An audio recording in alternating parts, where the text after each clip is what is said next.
This episode is brought to you by Hive. You know, history is full of transformations.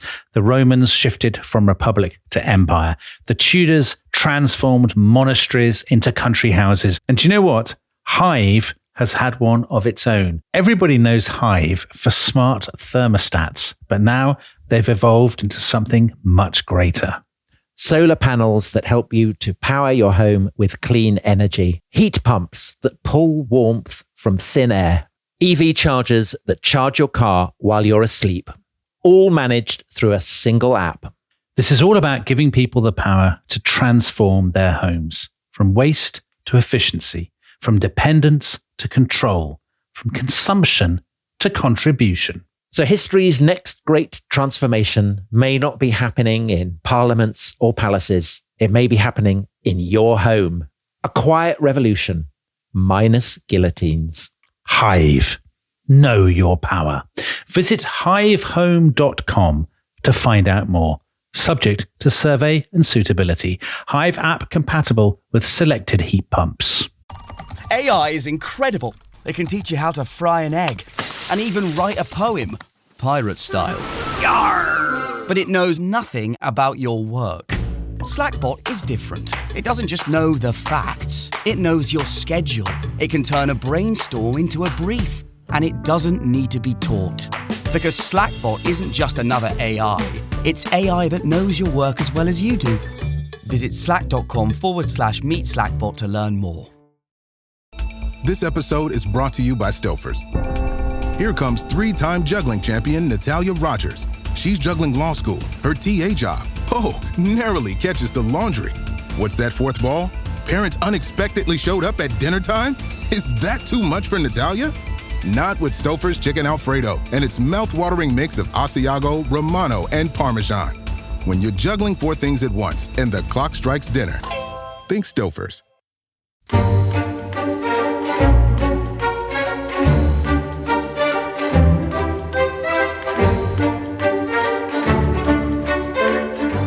When Nelson's carriage drew up outside Neret's Hotel in one of central London's most elegant streets, the pavement was packed with well-wishers. He was dressed in full uniform with 3 stars on his breast and 2 gold medals, reported the Naval Chronicle, and was welcomed by repeated huzzas from the crowd, which he returned with a low bow. He looked extremely well, but in person very thin. In the hotel lobby, Fanny and Edmund were waiting, nervously wringing their hands. When they saw him, relief and joy flashed across their faces. Then, 2 more figures came in behind him. An older man, long-faced and beaky-nosed, and a younger woman, with an enormous mass of chestnut hair, and almost bursting out of her dress.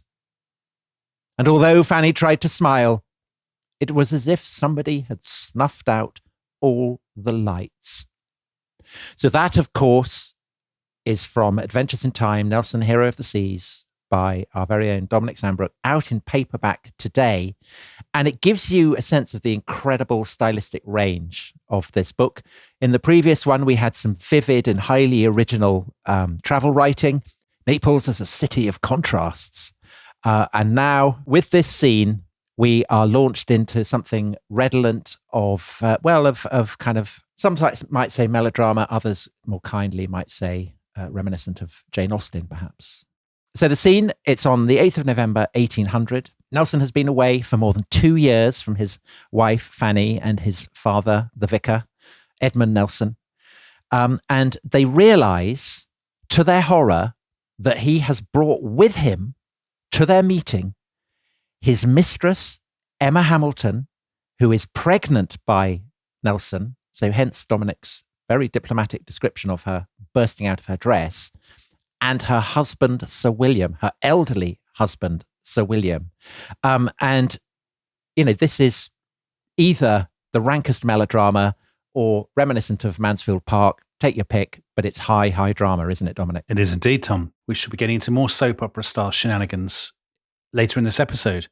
But maybe first we should remind ourselves where we've got to. So This is the first time Nelson has been in England since April 1798.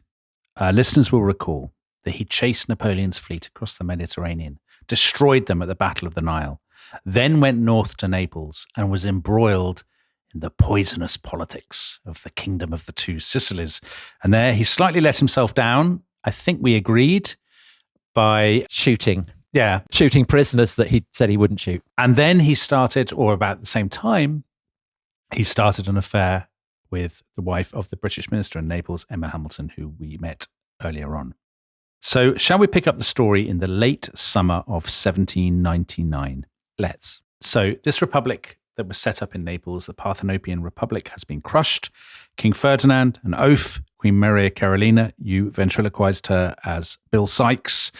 They are back on their thrones. Nelson is the temporary commander-in-chief in the Mediterranean, but he's keeping the seat warm until casting agent's favourite Scotsman, Admiral Lord Keith, returns from leave. He is very much not a man who would look favourably on a former prostitute doing attitudes. Correct. So the priority really is the Admiralty want to retake Malta, where there is a French garrison, because, of course, Napoleon took Malta on his way to Egypt. And historians disagree about this. And indeed, Nelson's own contemporaries disagreed about it, whether Nelson's heart was really in retaking Malta or whether he was distracted. I'm sure we will come to this later on. He has based himself not in Naples, but back in Palermo, where he is joined with the Hamiltons.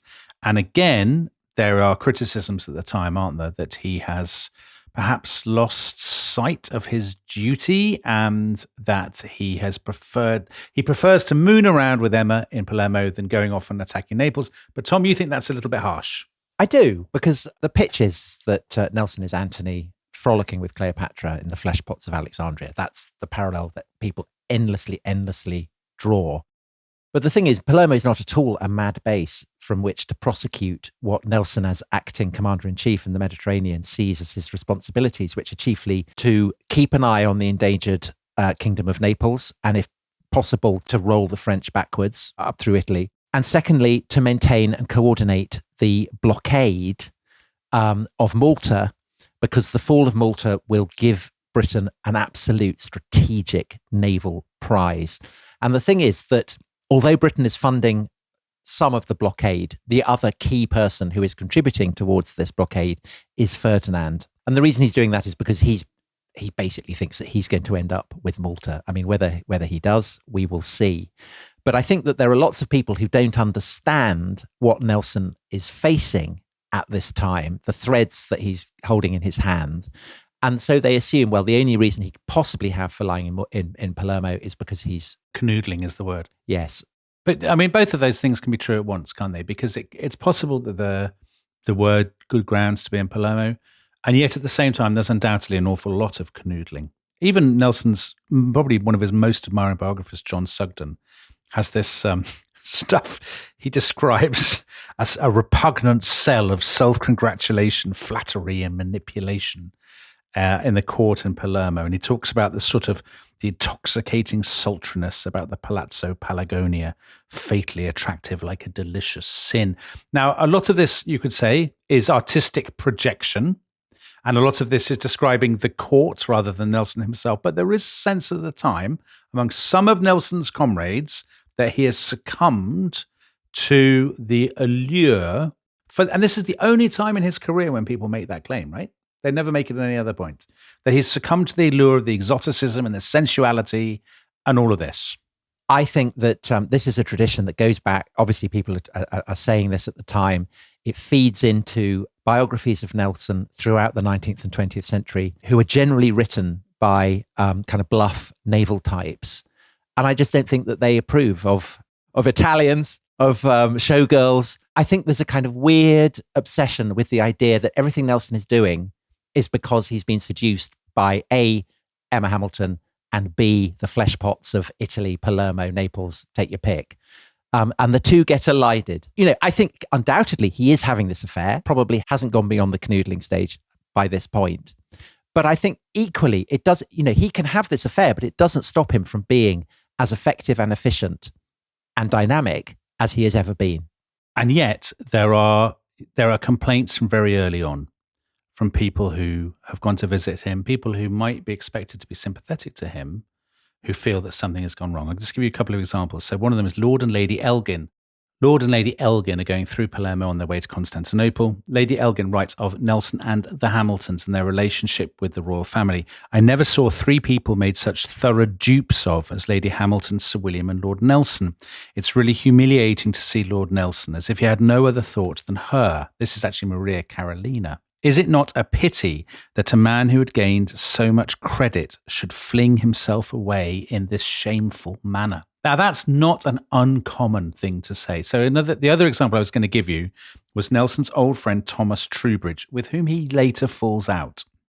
Troubridge wrote to him and said, "Please, I'm hearing really disturbing reports about you. If you knew what your friends feel for you, I'm sure you would cut out all the nocturnal parties. The gambling of the people in Palermo is publicly talked about everywhere. I beseech your lordship, leave off. Lady Hamilton's character will suffer.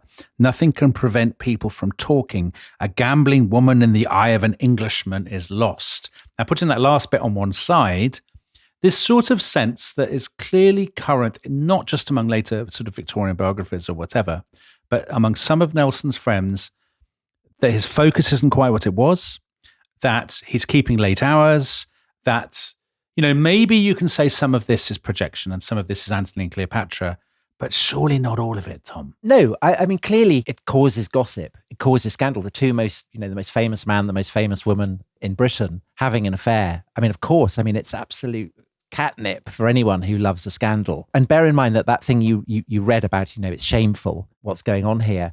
This is about Nelson's relationship to the Queen of Naples. And I think that the feeling is that a British admiral should not be behaving like a flunky to rulers of some kind of tin pot Italian kingdom. I think that's the vibe, basically.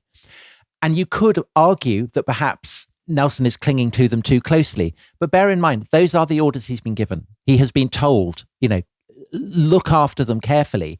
And I think you can absolutely make the case in terms of military strategy that maintaining the integrity of Britain's only real ally of significance in the Mediterranean at a time when Nelson is responsible for establishing the supremacy of the Royal Navy in the face of French threats, I think that is a reasonable strategic position to take. Now, when Keith arrives, he's very disapproving of Nelson's relationship with Emma Hamilton of course, that's his kind of moral position. But I think the much more deep-seated reason for the disagreements between the two men is that Keith isn't as convinced as Nelson is that the Italian theatre is important. His focus is much more on Minorca, on Spain, on Gibraltar. And that is a strategic disagreement. And the fact that Keith is coming to replace Nelson and that Keith is not good at handling Nelson. He's not afraid to insult him, to be rude to him, to inflict what Nelson sees as snubs, only adds to the mix. And I think that Keith's criticism of Nelson for having a relationship with Lady Hamilton and the more general gossip is veiling deeper-seated disagreements between Nelson and his peers and immediate superiors in the Navy about the course, basically, of strategy. Well, there are a number of different things here. So one of them, amid the general swirl, is that there's a backlash more generally against the Hamiltons, and that includes Sir William as well as Emma.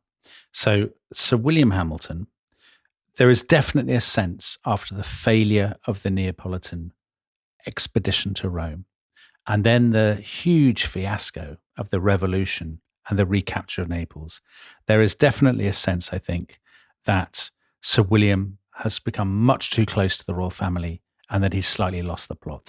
So he is replaced as ambassador effectively at the beginning of 1800. A new ambassador is sent out to replace him. And when he gets back to England, a big theme will be he doesn't get the pension he expects and he doesn't get the peerage he expects. And there's a sense in which people are like, well, the Hamiltons are useless.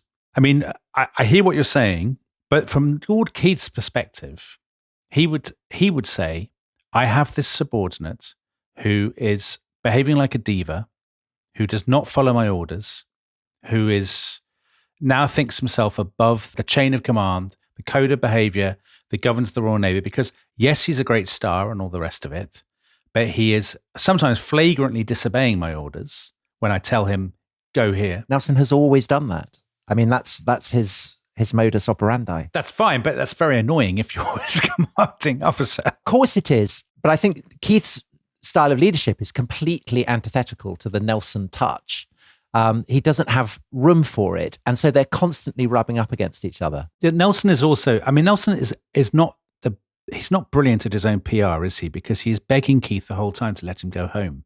So it's not surprising that Keith thinks this guy is not fully committed. Nelson's constantly complaining about his health, about his mental health. He says I've got a pain in my heart, all of this kind of stuff. And Keith looks at him and don't forget, Keith has heard a lot of the rumors. So before Keith even arrived in January 1800, another admiral wrote to him and said, watch out for this infatuation that Nelson has with Emma Hamilton. I think it's very sad that Nelson should have so sadly exposed himself to ridicule and censure. Now, you could say, well, this is just sort of moral puritanism and whatnot. And then Keith then arrives in Palermo and says, I found it a scene of fulsome vanity and absurdity. And I know what you'll say, that this is Keith kind of cosplaying a critic in Antony and Cleopatra or something. But that doesn't mean there's not an element of truth in it. No, I don't think he's doing that. I think he's trying to impose his authority, which is obviously what he should be doing because he's the commander-in-chief. But the problem is that Nelson wins victories by disobeying orders. That's also always been what he does. So there's a classic example of this in the early months of 1800, and it relates to the blockade of Malta. So Keith orders Nelson to abandon Palermo and come to Minorca. Nelson predictably ignores this. He sails out, and on the 18th of February, he wins the single most decisive engagement of the entire blockade of Malta, which is the key strategic objective for Britain. He meets a French relief force headed by a ship, Les Généraux, which is one of the two ships that had escaped destruction at the Battle of the Nile. Nelson captures it, and he does this by ignoring Keith's orders and trusting to his own instincts, which is what he always does.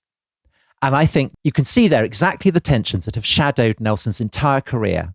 Mm-hmm. Resentment that his commanding officers don't respect him. His commanding officers don't respect him because he's always prone to going off and doing his own thing. Then he goes and does his own thing, and it turns out brilliantly. And this is a kind of an abiding theme. So he falls out, for instance, also with Sir John Jervis, his great patron, the Earl of St. Vincent, who likewise thinks he's insufferable. Yeah, but that doesn't mean that they're all wrong and Nelson is always right. Lord Keith is trying to put the interests of the entire operation, the Royal Navy, first. So John Sugden, who's the great Nelson biographer, I remember describing his books as the kind of war and peace of kind of this gigantic epic. I mean, he is really critical of Nelson in this point. For all Nelson's self-righteousness, he must have known he was disappointing members of his profession, the brothers who had begged him to stay off Malta, as well as his superiors in London. He who had once been the fleet's greatest asset was now underperforming and becoming a hindrance to his commander-in-chief, a prima donna turning into a passenger.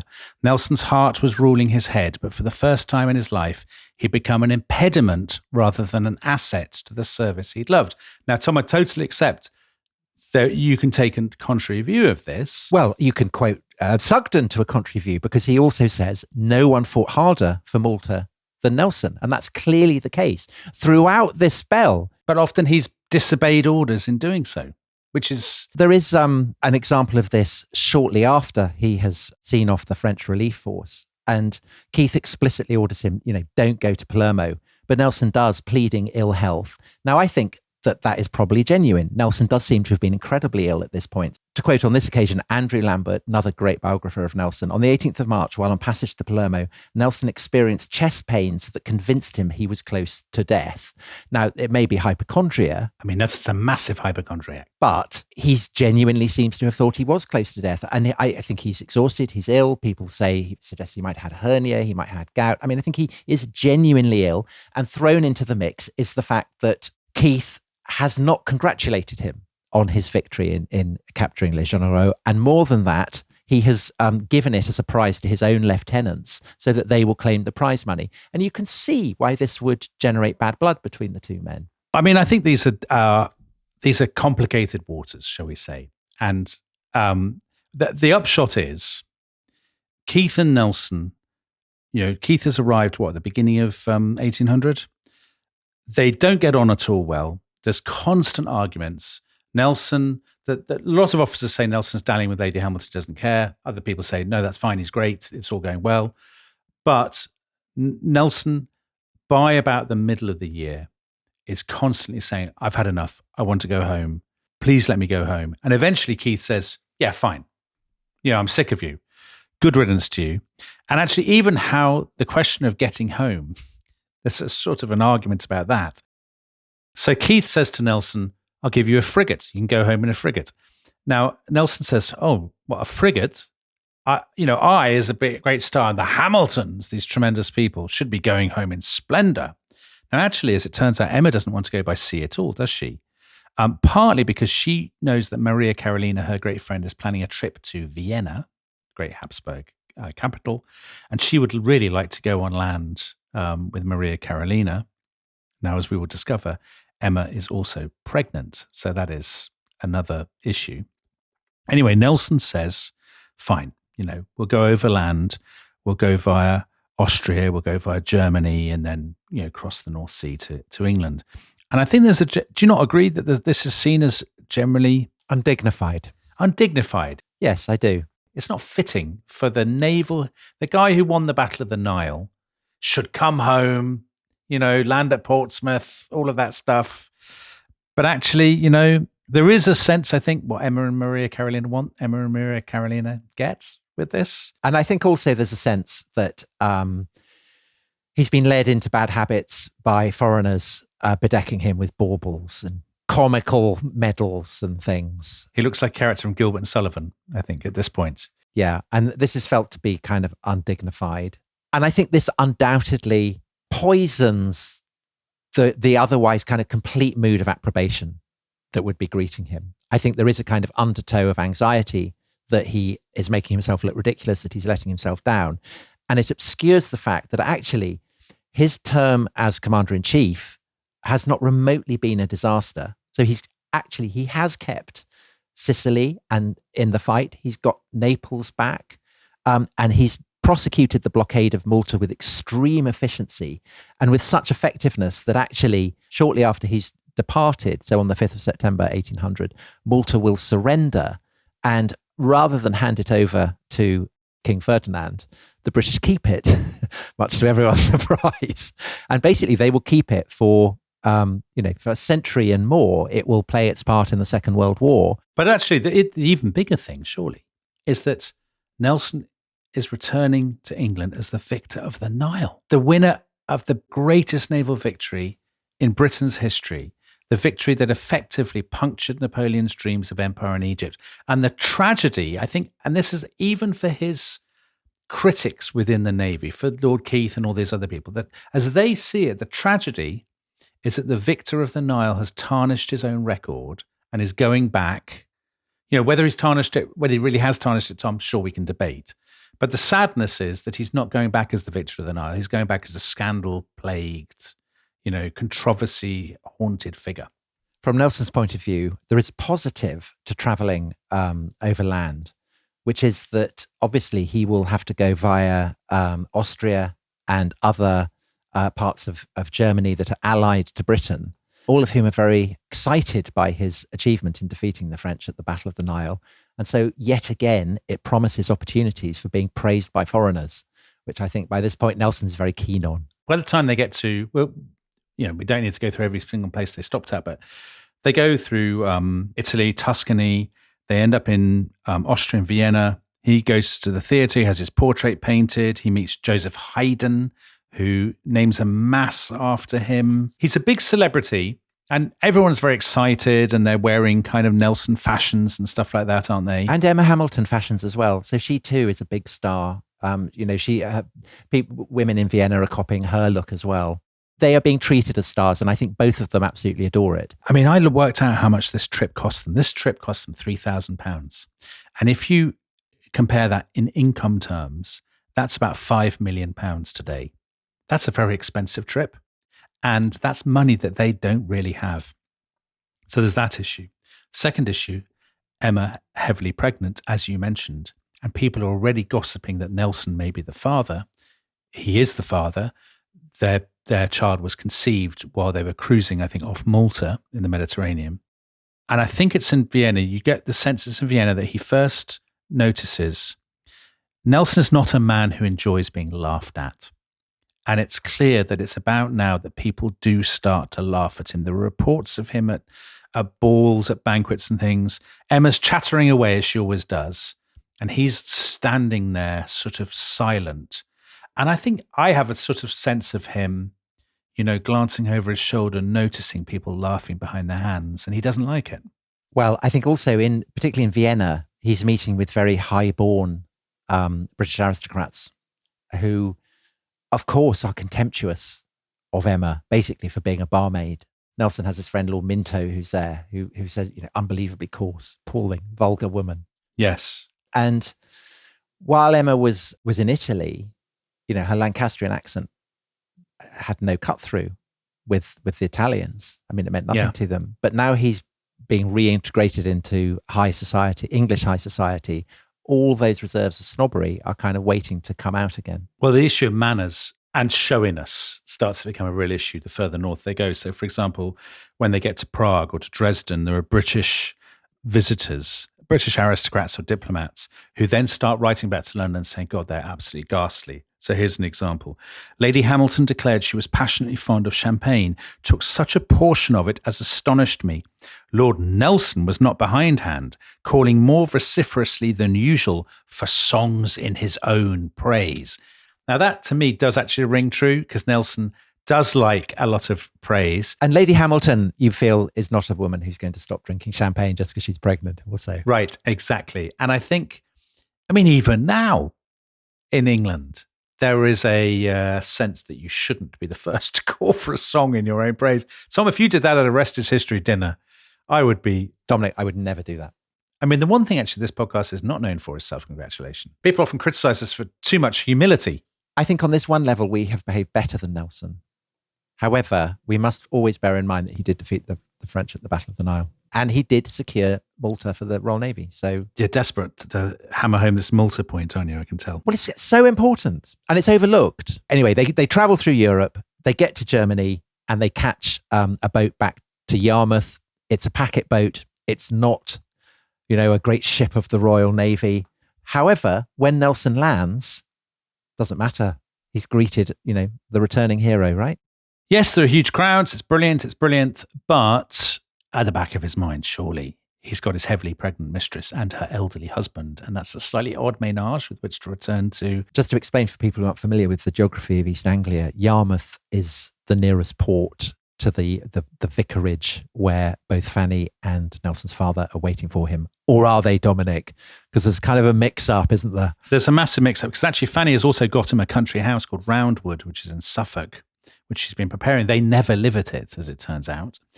And there's a great confusion. Are they going to meet there? Are they going to meet in London? Fanny's down in London. Nelson goes to the house. There's nobody there. He's very offended. You can imagine Nelson. He's used to flattery. He's used to being the centre of attention. He arrives at the house and there's no one there to greet him. Anyway, Fanny has been waiting all this time. And to remind people about Fanny, Fanny is very shy, kind of quiet. If you had to criticize Fanny, which I hate to do, but I will force myself, for the good of the podcast, she's perhaps a little bit boring. He married her in the Caribbean. They came home to England. He nursed her when he was injured. She's become a second daughter to his father. And Fanny has become increasingly anxious in recent months. Nelson's letters have A, started to dry up, but B, when they do come, they are very short and they are very cold. And she says to her friends, I'm actually quite worried about these Hamiltons. There's a clear sense of kind of growing dread in Fanny's mind about the influence of the Hamiltons. Now, we're not going to degenerate into Team Emma and Team Fanny, are we, Tom? I hope. I mentioned Mansfield Park at the start of this episode, Jane Austen's novel. Jane Austen, of course, had a brother who served in the Royal Navy, kept very abreast of Nelsoniana.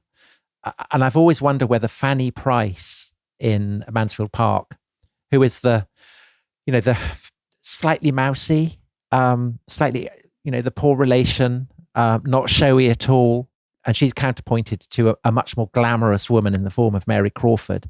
And I've always wondered if there's a little hint there, perhaps, of the dynamic between Fanny, Nelson's wife, and Emma, Nelson's mistress. Well, it feels like a very Jane Austen dynamic generally, doesn't it? The two women, the one who is kind of quieter and more retiring, the one who is louder and is a little bit more Emma Woodville or whatever. Yeah, Emma, again, yeah. Yeah. Anyway, finally they all meet up, the scene you described at the beginning. So little of this is private because even at that first meeting, there are loads of well-wishers there. There are great crowds outside.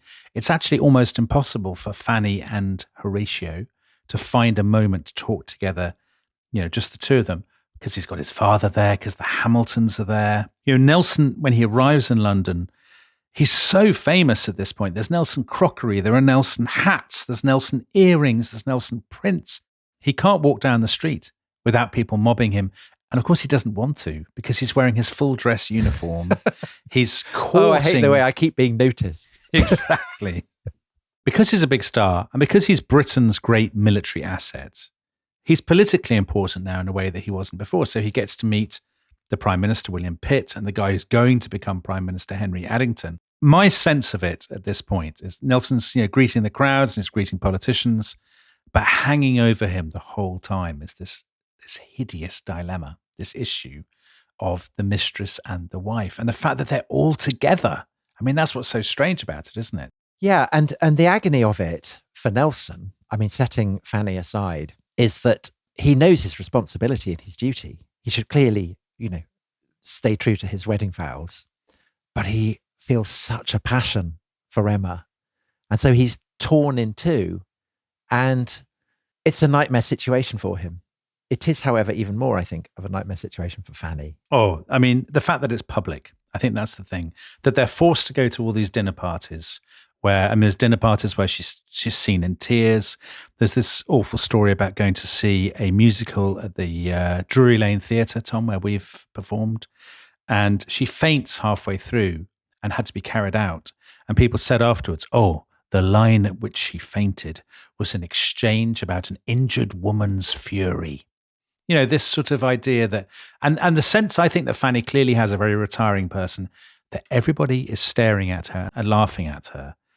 And that all the time, of course, Nelson is treating her more and more coldly because he's resentful of the whole situation. And he's not a naturally cruel man, so he then feels bad about it. And because he feels bad about it, he blames Fanny. And so it's a kind of vicious cycle. It's a classic pattern. And of course, this is setting up for the time of year where families love to get together and have massive rows, which is Christmas. And Nelson hasn't spent Christmas with Fanny, with his father, for 3 years now? But 20th of December comes and he tells Fanny, I'm not having Christmas with you. Do you know where he's off to? He's off to Wiltshire and the Salisbury area. It's great to have Wiltshire and the Salisbury area back on the show, isn't it? It is. So he goes off to Salisbury with the Hamiltons and he gets given the freedom of the city of Salisbury. So that reflects very well on Salisbury. And then he goes off to a place where I once took 5 wickets, Fonthill, where William Beckford, who is going to be exposed as the Jeffrey Epstein of the Regency period, he's a very, very sinister figure who will end up going into exile in Portugal. But at this point, he's used all the money he's made from sugar, so exploiting slaves in the Caribbean, to build this enormous folly, Fonthill Abbey. And he lays on an absolute extravaganza for Nelson and the Hamiltons. And it's a very, very spectacular Christmas. And it's very, very not Fanny. It's very Peter the Great, isn't it? There's a lot of dwarves. There's people with torches. There's sort of strange scenes and sort of Emma does her attitudes. She is 8 months pregnant. She does Agrippina bringing the ashes of Germanicus. So tremendous scenes. Now you can imagine where's Fanny? I mean, she's sort of hanging around with Edmund at age 78 at Christmas, really miserable Christmas, knowing that Nelson is away sort of with the Hamiltons at this party. And I think there's this sort of sense that the end is coming. And then the denouement comes. So on the 9th of January, Fanny and Nelson agreed to sell this house called Roundwood that they'd never actually lived in. And a few days later, they're having breakfast with their lawyer. Nelson mentions at breakfast something about dear Lady Hamilton. And it's clear that basically for the only time in her life, something snapped in Fanny. And she said, it's like the sort of the mouse that roared. She said, I'm sick of hearing of dear Lady Hamilton, and I'm resolved you shall give up either her or me. This is the lawyer reporting this. And Nelson stared at her very coldly, and he said, take care, Fanny, what you say. I love you sincerely, but I cannot forget my obligations to Lady Hamilton, or speak of her otherwise than with affection or admiration. And Fanny at that just gets up and walks out of the room. At that point, they'd been married for 15 years, and probably neither of them really knew it, but that was the end of their life together. So incredible kind of emotional storms raging there. But Dominic, out across the continent of Europe, storm clouds are gathering, and these are, of course, the storm clouds of war. And they are gathering in particular over the freezing waters of the Baltic. So after the break, we will join Nelson as he turns his back on all the emotional complications of his relationship with Fanny and with Emma and sails east towards Denmark and the Battle of Copenhagen. This episode is brought to you by Vanguard. Now, thrillingly, this name, Vanguard, was inspired by HMS Vanguard, the flagship of none other than Admiral Nelson. He pursues the French to Aboukir Bay on the shores of Egypt for the Battle of the Nile and saved the world from Napoleon, really. So great scenes. So tremendous record there from Vanguard, a ship that certainly saw no lack of action.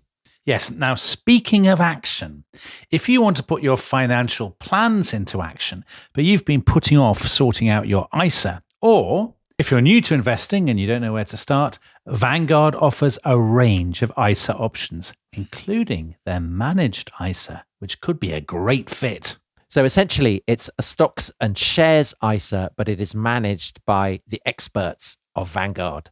They'll help you to work out your risk appetite, match you to an investment plan that is right for you, and then they will do the rest. Search Vanguard to find out more.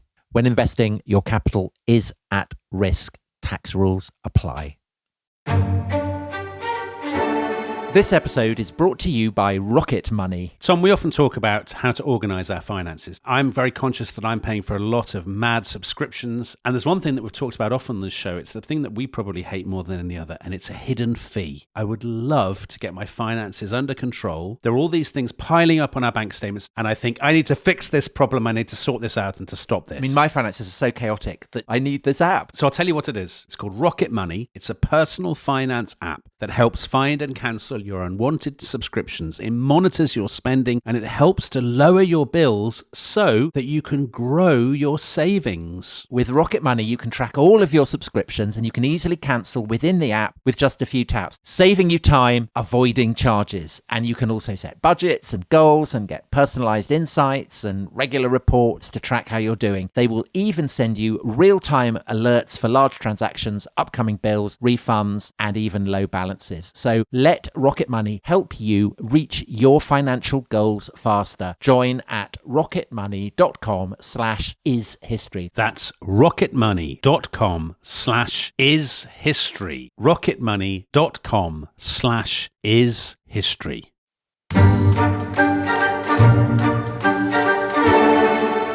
Hello, welcome back to The Rest is History. We ended the first half with, of course, the storm clouds of war gathering, and they're gathering over the Baltic. And Dominic, people may be slightly puzzled about that because we've been talking a lot about the Channel, the Atlantic, the Mediterranean. What on earth is going on in the Baltic that would cause storm clouds to gather? Would you like some political context? I'd like you to pull the camera back. Oh, very good. Very good. Okay, so the French Revolutionary Wars have broken out in 1792. And they've been going on forever. This latest phase, which began in 1798, is called the War of the Second Coalition. But despite all Nelson's heroics at the Nile, the Second Coalition has begun to break up. Because the coalition is between France's enemies, including Britain and Russia and Austria and so on. Britain's main partners, the Austrians and the Russians, are both basically about to pull out of the war and sign treaties with the French. So that means that not for the last time, Tom, Britain stands alone. Stand alone for all that's good in this world. Yeah. So Now, the seas are massively important, of course, for Britain, and they're even more important if you basically have no land allies, because the sea is all you have. The Royal Navy has been blockading the French coast to try and starve the French of trade and supplies. And in the long run, in the very, very long run, that's how we win the war, because we control the seas, we suffocate Napoleon, suffocate his economy, and we force him into mad gambles like invading Russia. Sad to say, not all of our European friends have respected this blockade. And a very good example is Denmark.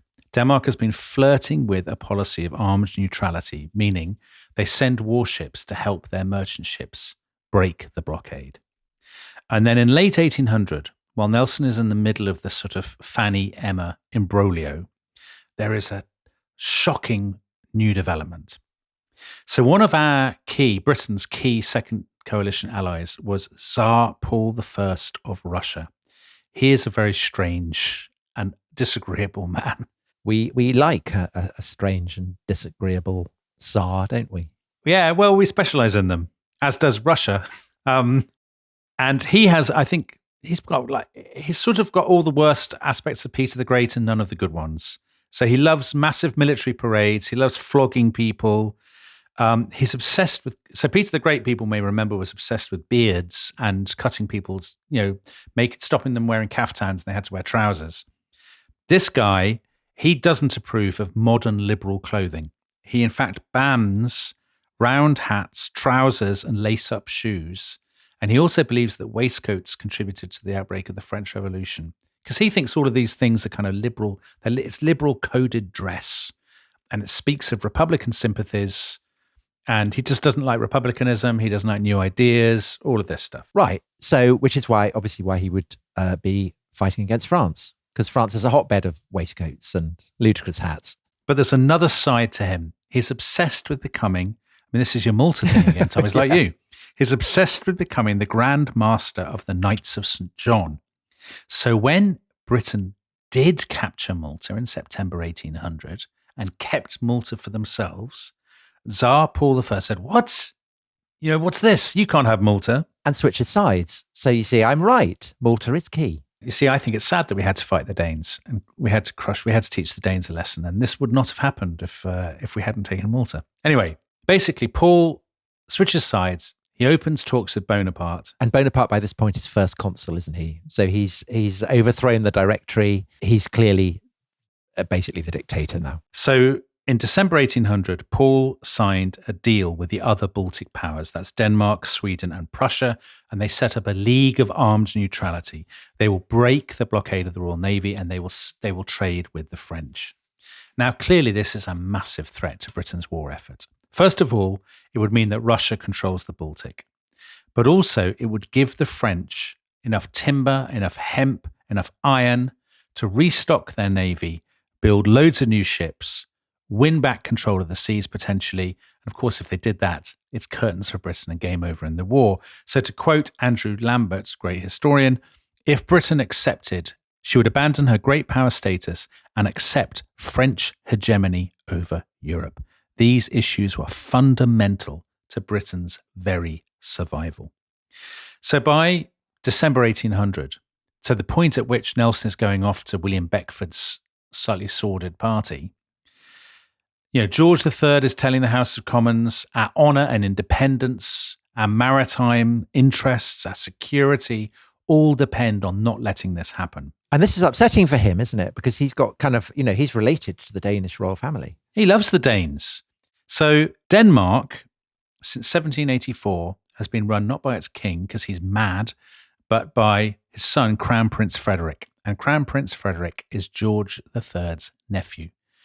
And George likes him. He likes the Danes. Everybody likes the Danes. So Nelson, he sees them as basically the best thing any foreigner can be, the brothers of Englishmen. Exactly. High praise. That was the highest praise. So they try to negotiate, but while that's happening, the Admiralty says, look, we're going to have to send a fleet into the Baltic to show that we mean business. And your orders are capture or destroy the Danish fleet first. Because obviously if you're sailing up the Baltic, Denmark comes first, then you go past Sweden, and then finally you get to Russia. And the orders are very clear. The Secretary of War, Henry Dundas, writes, "We must show the Royal Navy is," and I quote, "a match for the whole naval force of the world combined." We have to rule the waves because we're so inconsequential on land that, that's the only way we'll stay in this war. Now, this is made for Nelson, isn't it? I mean, this has got his name all over it. And he has been itching to get to sea. The weird thing is he begged to be sent back to England, begged and made a nuisance of himself to Admiral Lord Keith.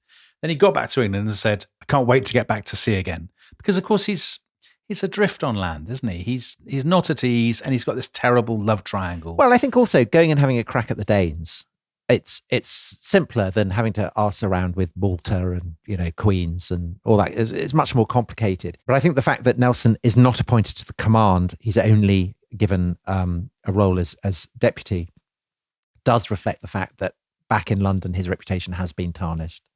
I think otherwise he would have been given command of it. I think it has. Whether he would be capable actually of wielding sole command is an interesting question, because not for the first or the last time, he's in a bit of a terrible state, isn't he? He's had an attack of malarial fever. I always think with Nelson, so much of this physical stuff is psychosomatic to some degree. He went to see his old patron, Sir John Jervis, who's now the Earl of St. Vincent. And Jervis was really shocked by Nelson's appearance. Poor man, he is devoured with vanity, weakness, and folly. Well, that's what you want from your the patron and father figure that you most admire in the Navy. From there, Nelson travels down to the dockyard at Plymouth, and there he has news at the end of January, beginning of February, that changes his life. Because probably on the 29th of January, we can't be sure, Emma has finally given birth to a daughter. Do they acknowledge it? They don't. Well, they can't. How can you? Do they? Are they so subtle that they give no hint as to whose daughter it might have been? They call her Horatia. Horatia, yeah. And he sends Emma all these coded letters. They call themselves Mr. and Mrs. Thompson. And this is the best thing. Nelson wrote to her and he said, I think, it would be really nice if you, when you do the birth certificates, the name of the parents should be Johem and Marata Etnorb. Etnorb Bronte. This is a quote. If you read the surname backwards and take the letters of the other names, it gives the names of Horatio and Emma Bronte. This is him showing off about his dukedom. And that's classic Nelson. It's the sort of, he thinks he's being really subtle, but he obviously is just, it's laughable. But he's also boasting. Yeah, he wants to draw attention to it. Yeah. So for the time being, this little girl is given to a woman called Mrs. Gibson.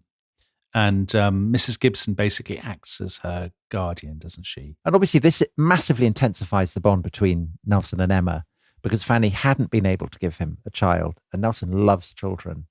So he'd be very besotted with Horatia. Completely. And actually, I think it's the fact that he's had the child and he can't see her contributes to his misery, because in these are some of the lowest weeks of his life. He's stuck in this new ship, the St. George in Torbay. The weather at the beginning of 1801 is absolutely terrible. It's kind of howling gales, driving rain, there's snowstorms and stuff.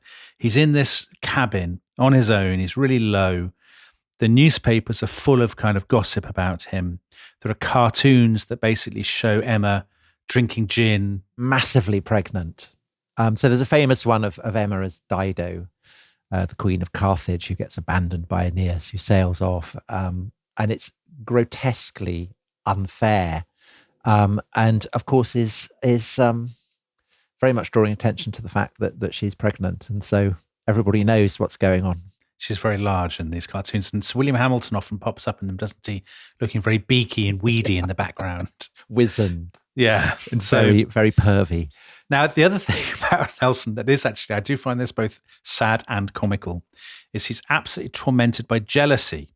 So a terrible development. A few days after Horatia's birth, Emma writes to him and says, I'm going to have dinner with the Prince of Wales, the future George IV. And Nelson, this is the worst news he's ever heard. Because the Prince Regent's a massive lech, isn't he? Yeah, he really is a terrible man, the Prince Regent. And Nelson writes back, he says, I know his aim is to have you for a mistress. The thought so agitates me that I cannot write. I'm in tears. I cannot bear it. And there is so much like this, isn't there? He just goes on and on and on like this. This podcast could go on for hours. They're comical, actually. Do not let him touch you nor sit next to you. If he comes, get up. God strike him blind if he looks at you. And then this is so Nelsonian. They then lurch from this into mad self-pity. Oh God, that I was dead. Oh God, why do I live? But the brilliant thing is that he's having to do the same with Emma because Emma's massively jealous of him.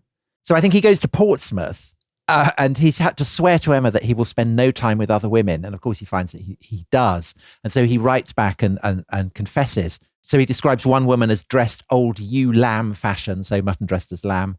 Another looks like a cook maid. Another likes a drop. Another is 55, deaf and pitted with smallpox. Oh, such gallantry. Yeah, exactly. And kind of mutual jealousy, again, seems to be kind of part of the rocket fuel of the relationship. Yeah, I think so. This is sort of a possessiveness and a paranoia combined. Now, meanwhile, what's happened to Fanny? Well, Fanny has not given up hope entirely. That's the sad thing. So she's heard from her son, Josiah, listeners may remember, saving Nelson's life in the attack on Tenerife when he lost his arm. Anyway, she's heard from Josiah that Nelson's eye infection has come back. And Fanny writes and she says, I'd like to come and I'll be your affectionate nurse and look after you. And Nelson replies, you said Nelson behaves quite cruelly. I think this is very cruel, actually, from Nelson. He replies to her with an extraordinarily savage letter at the end of February. He says, I'm going to pay you an allowance of £400 a quarter. And that is it. And I'm going to cut you off from this point onwards. I only wish people would never mention my name to you. I want neither nursing nor attention. Had you come here, I should not have gone on shore, nor would you have come afloat. Even if you'd come, I wouldn't even see you. I don't want to think about you anymore. I just want you out of my life. So you talked about Nelson being cruel. Emma also, by this point, is behaving abominably to Fanny, kind of turning Nelson's family against her, calling her names, kind of gossiping about her behind her back. And I think both of them have kind of been driven mad by their mutual passion, but also by the social pressure that it has put both of them under. And I think this is the kind of the lowest point in their mutual story. They behave so badly to her. I completely agree with you, Tom. This is, up to this point, Emma Hamilton, deep down, I'm going to confess, and I hope the listeners will not judge me for this, I find her quite annoying. But this is the one point where I think she's genuinely vicious.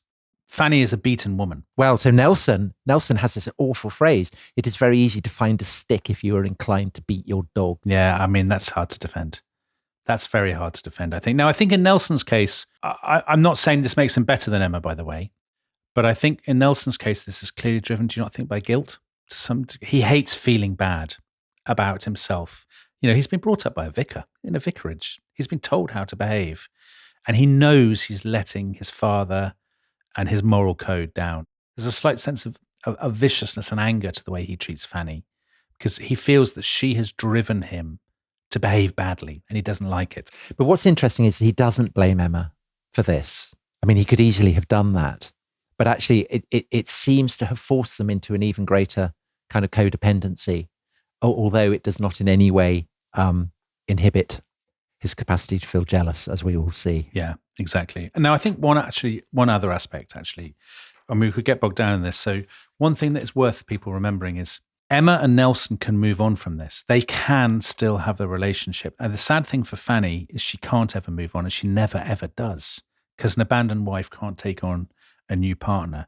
So she's effectively condemned to live as a kind of widow, as I think John Sugden says, an object of pity and innuendo for the remainder of her days. And that is a really sad story. I mean, I suppose I'd say the one advantage she has over Emma is that, we talked about Nelson making a financial settlement on her. She will get his pension in due course when he dies. She's the one who will receive his prize money and so forth. And this, as we will see, for Emma is going to be a catastrophe because she does lack. I mean, Emma gets Nelson, but she doesn't get the financial stability that Nelson gives to Fanny. And that's quite a Jane Austen perspective on things. It is. Yeah, it is. All right. That's the end of that. A very sad story. Let's get back to the action. The 5th of March, after Nelson has written his final sort of letter of dismissal to Fanny, he goes off to Yarmouth, which is on the Norfolk coast on the east of England. And there, Admiral Hyde Parker's fleet is waiting. Nelson cannot wait to get into action, to leave all this emotional drama behind. but in a sort of weird mirror image of what's been going on. Admiral Parker has an interesting love life of his own. He is 61 years old. He's a very kind of cautious, pedantic, meticulous admiral. But he's just married a new bride, and her age is variously given at 24, remember he's 61, or by some sources as 18. There's a bit of a gap. Now, Admiral Hyde Parker he's delighted. He's having a tremendous time, and he's in no hurry to go sailing off to the Baltic when he's got this teenage bride. So while Nelson is chafing, Admiral Hyde Parker is organising balls and parties and all this kind of thing, and so they don't set off for another week. But Dominic, the thing is that even when they do set off, and you'd think that Nelson's focus now would be all about the campaign to come, he's still obsessing about Emma. And he's still obsessing about the Prince of Wales and kind of writing letters to her all the time. And I always think when I read about this campaign and you read all the letters that he's sending to Emma, it's unbelievable that he has the focus and capacity to achieve what he achieves on this campaign. I mean, it's astonishing. Copenhagen is an amazing story, which we'll come to. The incredible thing is that basically the build up to it, he's writing a letter saying, Sir William Hamilton's pimping you out. What are you doing? How are you associating with a set of whores, bawds, and unprincipled liars? All of this kind of thing. He writes to her about his dreams, doesn't he? He says, there's a dream in which I hit you over the head with a stick and then threw a tub of boiling hot water over you. Because of the prince. Yeah, that's a strange letter to get from your lover. I think Emma would roll with it. You reckon? Well, she clearly does. Well, it's the kind of, the drama of it all, the melodrama. Now, meanwhile, as they sail northeast through the North Sea, the pace of events is quickening. On the 14th of March, the Admiralty sends them their final instructions. We want you to force the strait between Denmark and Sweden, annihilate the Danish fleet and the dockyards at Copenhagen. And if this isn't enough to intimidate the other Baltic powers, we want you to head on towards the Russian naval base at Kronstadt. And hurry, time is of the essence. So they sail on through this kind of driving rain and snowstorms. And on the 19th of March, they reach the northern tip of Jutland, which is called the Skaw. And here they hear news that Britain's negotiating team has been expelled from Denmark. So there's no doubt now it is war. So Admiral Parker sends a message home. He says, we will head around the tip of Jutland right away, and I will put the orders into execution. So round they go. And 3 days later, by the 22nd of March, they are approaching the town of Helsingør, better known as Elsinore, which is in the shadow of this great castle. One of the best gift shops I've ever been to in a castle. It's a brilliant castle and a great gift shop. And of course, this is famous in England as the setting for Shakespeare's play Hamlet. And the salient thing about Hamlet, Dominic, is that he delays. And is there anyone in this story who delays, much to the impatience of Nelson? That's a very nice Shakespearean segue. I applaud that. That's top quality podcasting. Because right here, Admiral Parker stops. He hesitates. Now, the wind is with them. So why has he stopped? The answer is he's received terrifying new intelligence about the Danish defences. Copenhagen is already going to be a very tough nut to crack. The water is very shallow. And to get in, an attacking fleet, to get into the harbour, will have to go around this great shoal or sandbank called the Middle Ground. But Parker hears that the harbour entrance is guarded by these huge citadel batteries. There's two enormous forts that are built on wooden piles above the sea. They've got 100 guns each. And the Danes have lined the inner channel because they know the British are coming with warships and hulks and floating sort of gun platforms, which means that basically as you sail into the harbour, there's a wall of guns pointing right at you. I mean, to sail into that would be madness. It would effectively be suicide. What lunatic would conceive of doing that? Exactly. Who indeed? Parker thinks, no, we just stop. And Nelson can't believe it. And for 2 days, he smoulders in his cabin aboard the St. George, his ship. And he's still writing letters to Emma. Yeah, exactly. He's thinking about the Prince of Wales and thinking about throwing boiling water over people's heads and stuff. And then he writes Parker this extraordinary letter. He says, don't worry about the defences. Time is of the essence. It's now or never. We have to strike at the Danes. Not a moment should be lost. This is a quote in attacking the enemy. They will every day and every hour be stronger.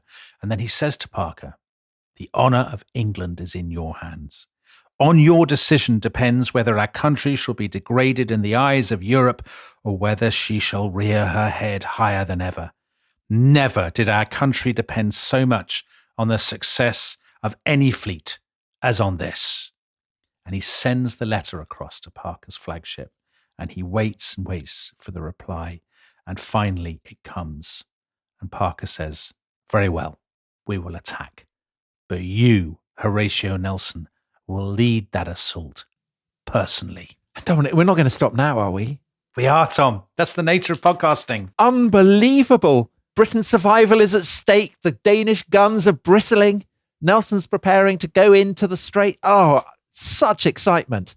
And if you are a club member of The Rest is History, then of course you can hear that episode right now, as well as the next 4 episodes in this series. And if you are not a club member, but you would like to become one, then you can go to therestishistory.com and sign up there. Unbelievable excitement. The Battle of Copenhagen is ready to begin. We will see you next time. Goodbye. Bye-bye.